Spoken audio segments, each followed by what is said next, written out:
أعوذ بالله من الشيطان الرجيم بسم الله الرحمن الرحيم السلام عليكم ورحمة الله وبركاته بسم الله الحمد لله رب العالمين والصلاة والسلام على أشرف الأنبياء والمرسلين وعلى حبيب قلوب العالمين سيد المصطفى محمد صلى الله عليه وآله وسلم. Pertama-tama marilah kita senantiasa memanjatkan puji dan syukur kepada Allah Subhanahu wa taala, yang mana pada kesempatan kali ini kita kembali bisa melanjutkan perkuliahan kita ini. Salam dan salawat semoga senantiasa pula tercurahkan kepada baginda Rasulullah sallallahu alaihi wasallam, juga kepada ahli bait beliau. Mudah-mudahan kita semua kelak memperoleh syafaat dari beliau-beliau, amin ya rabbal alamin. Baik teman-teman sekalian, pada kesempatan kali ini kita dalam lanjutan perkuliahan kita, di mana kali ini kita masuk pada sesi yang ke-13, sesi yang terakhir tentunya, yang kali ini kita akan mengangkat tema, di mana tema kita ini hanya masih berkaitan dengan imarat-imarat yang sifatnya zanniyah, di mana kali ini adalah berkaitan dengan saddud dzari'ah. Tentu di kesempatan ini kita akan sedikit menjelaskan, menguraikan tentang saddud dzari'ah ini. Tentunya kita mungkin sudah sering mendengar istilah-istilah ini, namun tidak salah kalau misalnya kita mencoba untuk menjelaskannya, di mana kali ini kita akan menjelaskan berkaitan dengan saddud dzari'ah dan hal-hal yang mungkin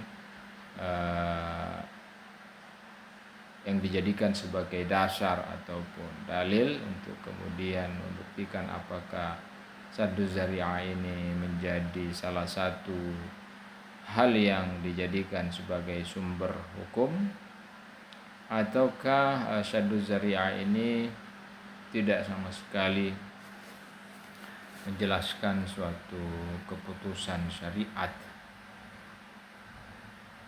dan karena sifatnya zanni dan secara mutlak zanni itu kan tidak bisa dijadikan sebagai hujjah. Dugaan itu tidak bisa dijadikan sebagai hujah untuk kemudian mendasari pengambilan keputusan kita dalam penetapan sebuah hukum syar'i khususnya. Nah, untuk mempersingkat waktu, tentunya kita mulai mencoba melihat terkait dengan pengertian ataupun definisi yang berkaitan dengan istilah saddud dzari'ah ini.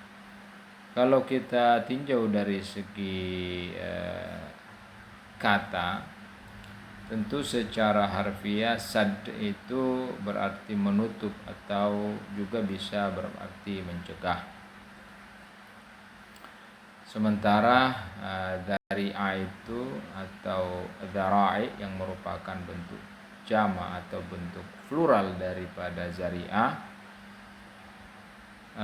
itu secara harfiah berarti atau bermakna sarana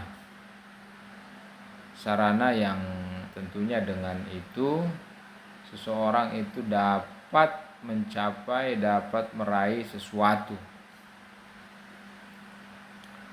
Dan dalam terminologi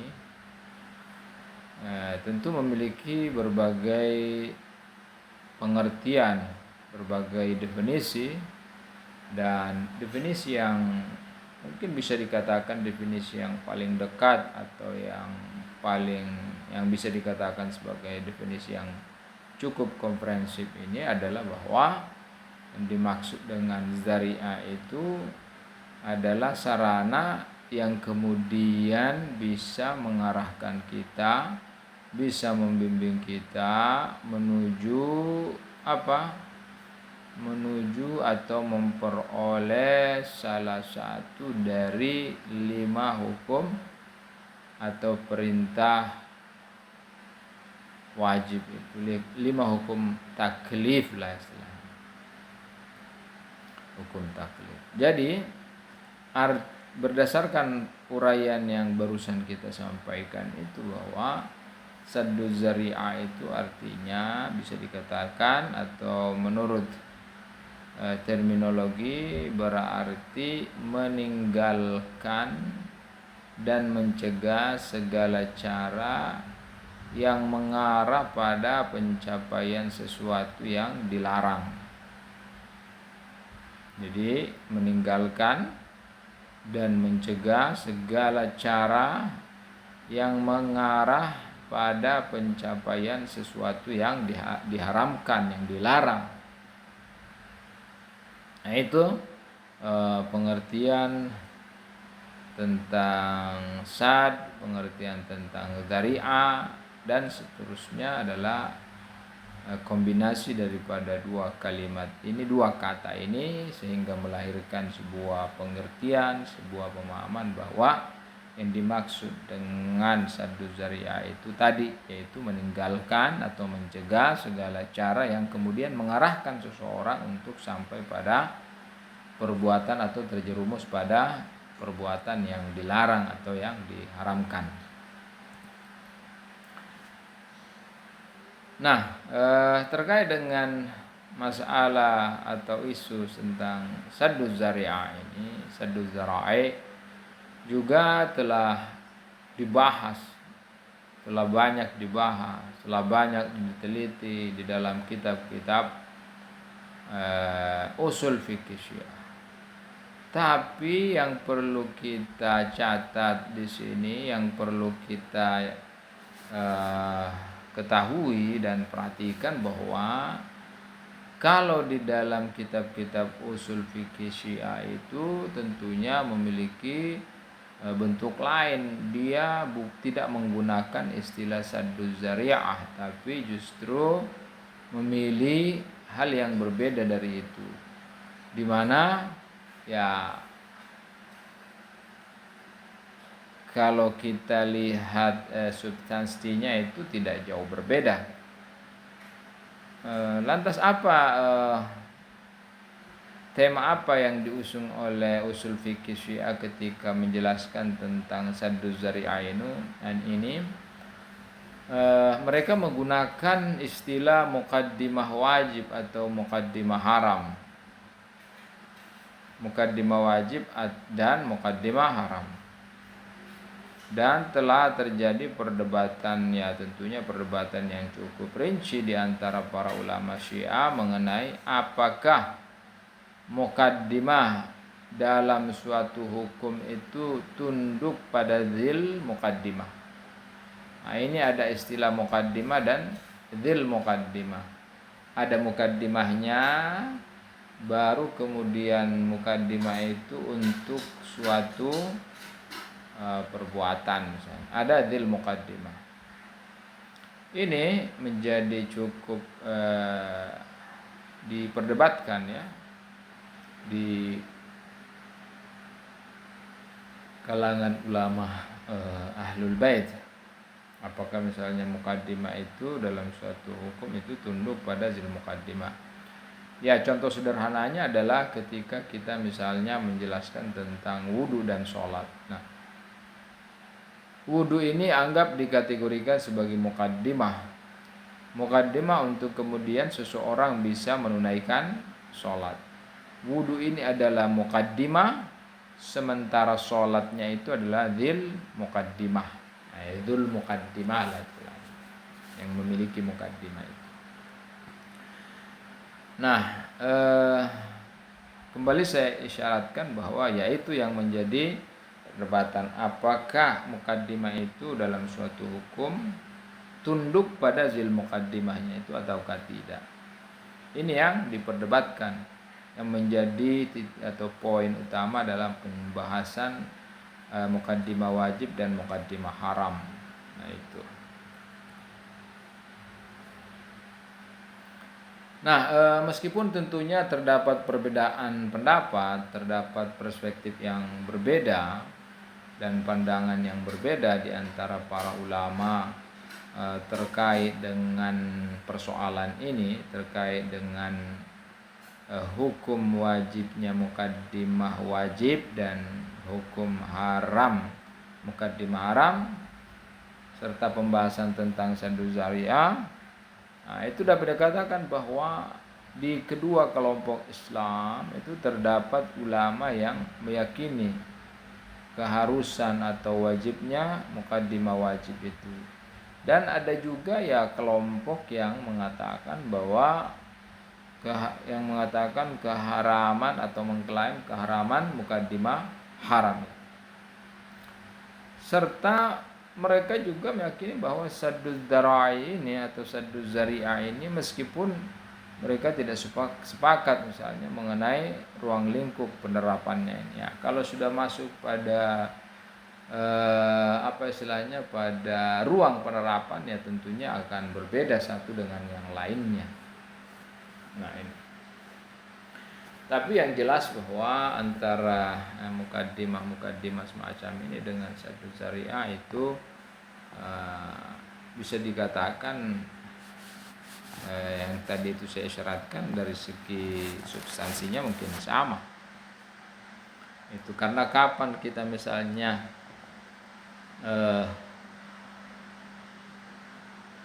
mukaddimah itu haram, ya tentunya itu akan kemudian membuktikan atau menjelaskan keharaman daripada mukaddimah tersebut. Kapan mukaddimah itu haram, ya maka itu akan menjurus pada keharaman daripada mukaddimah itu.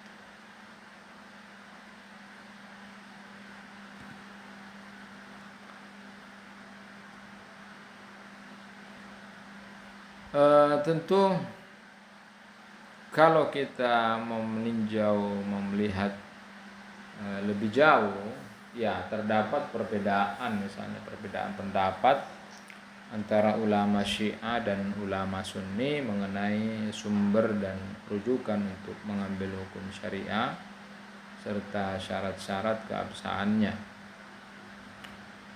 Ulama Syiah, ulama dari kalangan Ahlul Bait, mengatakan bahwa ya kalau ingin menyimpulkan, ingin menafsirkan hukum syariah, tentunya harus melalui cara-cara yang sifatnya qat'i dan ilmi. Qat'i, cara-cara atau ilmi. Nah, mungkin kita pernah menyinggung dua istilah ini pada pertemuan-pertemuan sebelumnya, di mana seorang mukallaf atau seorang mujtahid itu ketika misalnya ingin menetapkan suatu keputusan syar'i, maka dia akan mengalami 3 kondisi. Kondisi yang pertama, dia akan merasa yakin, merasa memiliki terkait dengan hukum tersebut, sehingga dengan mudah akan menetapkan bahwa hukumnya misalnya haram, mubah dan seterusnya. Tapi itu tidak kemudian, karena seorang mukallaf itu, seorang mujtahid itu kan punya keterbatasan di dalam mengakses dalil-dalil,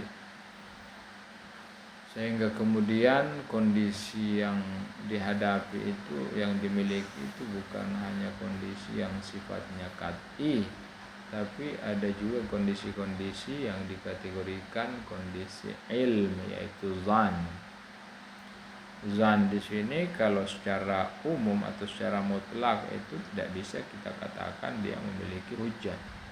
Tapi ada zan, ada ilmi, istilahnya zan itu ada zan yang sifatnya muktabar, artinya dia masih memiliki berapa persen terkait dengan kebenarannya, sehingga kemudian karena ia didasari oleh dalil-dalil yang menguatkan terkait dengan kemuktabaran daripada zan ini, maka kemudian dia bisa dijadikan sebagai rujukan, bisa dijadikan sebagai dalil untuk menetapkan hukum syar'i. Tapi dengan catatan bahwa ya dalil-dalil yang mendasari kehujahan zan yang sifatnya khas itu atau zan yang mu'tabar itu tentunya bersifat qat'i, bersifat yakin, bersifat ilm, sehingga kemudian dia bisa menopang kehujahan daripada zan yang mu'tabar tersebut. Tanpa itu semua maka zan sebagaimana ia zan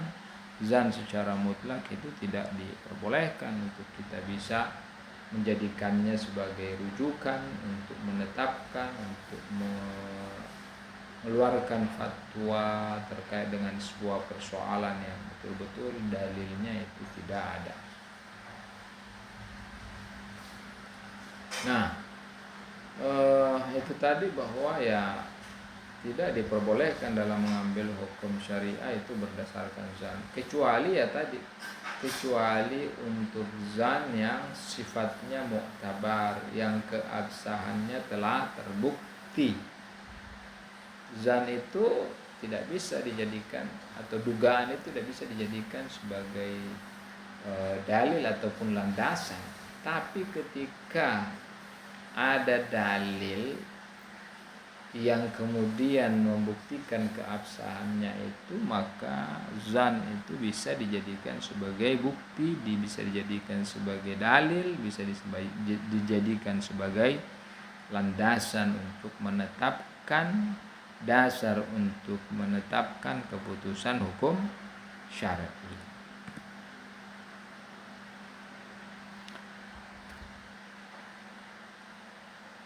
Selanjutnya bahwa ya, namun misalnya para ulama atau ulama-ulama dari kalangan Ahlussunnah, mereka itu mengikuti dan menganggap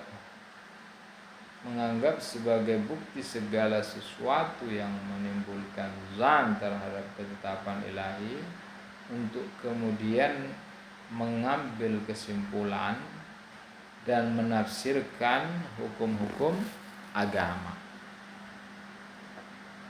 Jadi apa? Jadi para ulama Sunni itu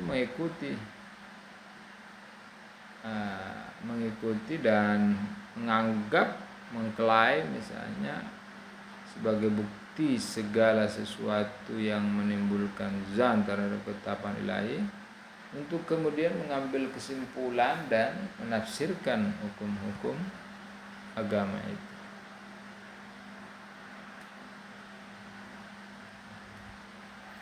Nah, jika hal-hal ini misalnya seperti saddu zari'ah itu didasarkan pada bukti-bukti naratif atau dalil-dalil yang sifatnya nakli atau pertimbangan rasional atau dalil-dalil akli, maka hal-hal tersebut memiliki validitas.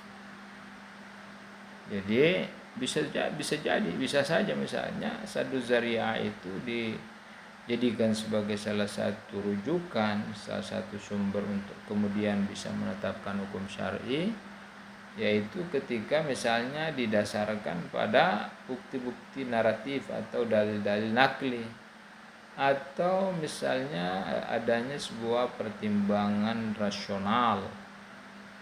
Sudah akli itu masuknya pada wilayah dalil akli, maka hal-hal tersebut memiliki validitas, memiliki kehujahan. Jadi sebaliknya, kalau misalnya tidak seperti itu, maka ya hal-hal tersebut termasuk hal-hal yang paling zanni, yang paling istilahnya zanni itu adalah dugaan yang telah dilarang atau tidak diperbolehkan oleh syariat, dan juga ya tidak memiliki nilai atau kredibilitas sama sekali. Nah, itu catatan yang perlu kita camkan baik-baik, bahwa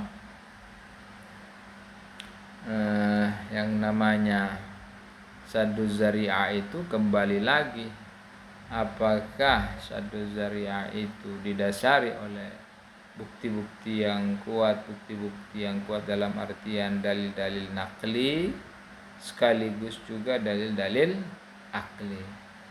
Maka kalau misalnya berdasarkan dalil nakli, berdasarkan dalil akli,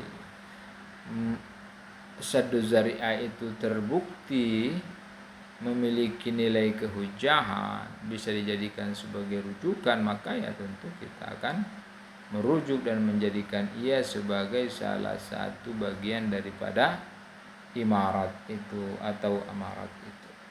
Nah, itu catatan yang penting yang perlu kita sampaikan di sini.